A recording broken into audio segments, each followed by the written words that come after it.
Good afternoon, everyone. Really happy to see you. If there's one thing I love, it's a packed lecture hall. So you all understand me, right? Speaking in English, everybody here speaks English. The Zohar is written in Aramaic. Aramaic was a language spoken in the Middle East about 2,000 years ago. If I talk to you in Aramaic or if I read the book in Aramaic, we're not going to understand. But English you're going to get, right? Right? Okay. I'm going to open this book. I'm going to translate something in English. Let's get inside. Further, he descended and struck the line. Initially, when this river rolled its waters down, Israel was in a state of perfection, for they offered up gifts and sacrifices to atone for their sins and to save their souls. Then the image of a lion would descend from above, and they would see it on the altar as it trampled the bodies of the sacrifices, devouring them all, and all the dogs would fall to silence. Get it? Good.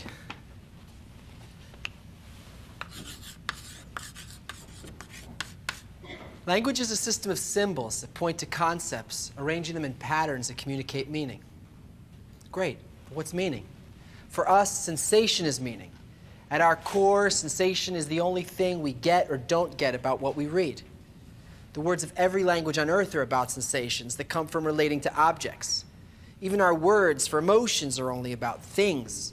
If you're hungry, it's not just hungry. You're hungry for a salad. You're hungry for something. There's always a thing associated with that feeling. But what if you're expressing sensations that come from relating to forces that manage this world? Forces that aren't things, but influences you can't see, because by definition, an influence is above or beyond the things that it influences. And what if you're writing a book?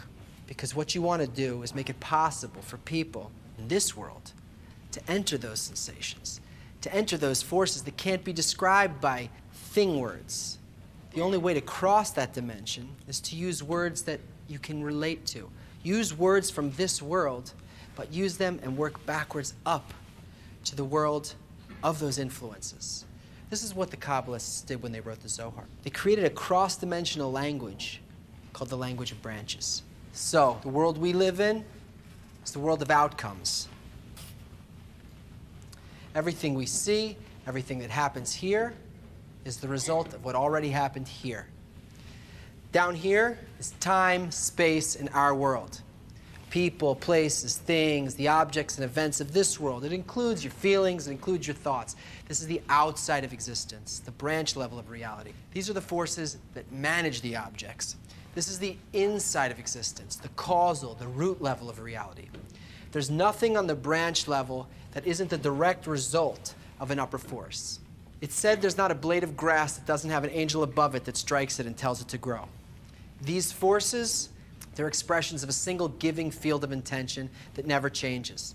And this type of intention is the only thing that can create. The branch has no power in itself. It's all just raw material. It's like the wax after the imprint of a seal. The only thing it can be is what the seal imprinted into it. Boom. It's too late. It can't change anything. The raw material, it's the will to receive. It doesn't have its own existence. It only exists as a result of the upper force. So, the only way to change anything is to rise to the root level. But until I start sensing the fixed upper intention, I can't escape this world. In the Zohar, names of people, David, Sarah, Pharaoh, places, the temple, a field, things, a sin, a chariot, a lion, an angel. They're all inner states of a person, advancing from the branch to the root level. I know. We get freaked out. We get confused by our religious conditioning. It's hard not to respond this way, but you've got to unlearn that response. It's like a manual on quantum physics, but we're using emotional rather than technical language, because that's how we're going to connect to the upper forces, with sensation, with desire, not with the mind. Okay? He descended and struck the lion. The state of Bina, the force of giving, the upper creative. Initially, when this river rolled its waters down, Reaction of the root level. Israel was in a state of perfection. Your desire to be connected to the upper force is able to make the connection. For they offered up gifts and sacrifices to atone for their sins and to save their souls.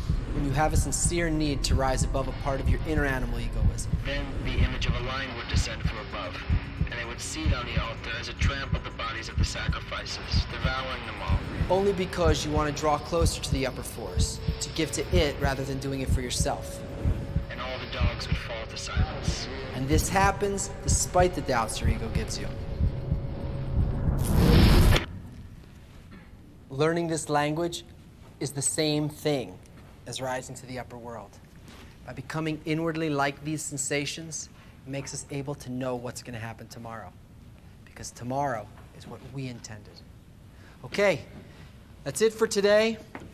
Remember, you don't have to study, but you do have to learn.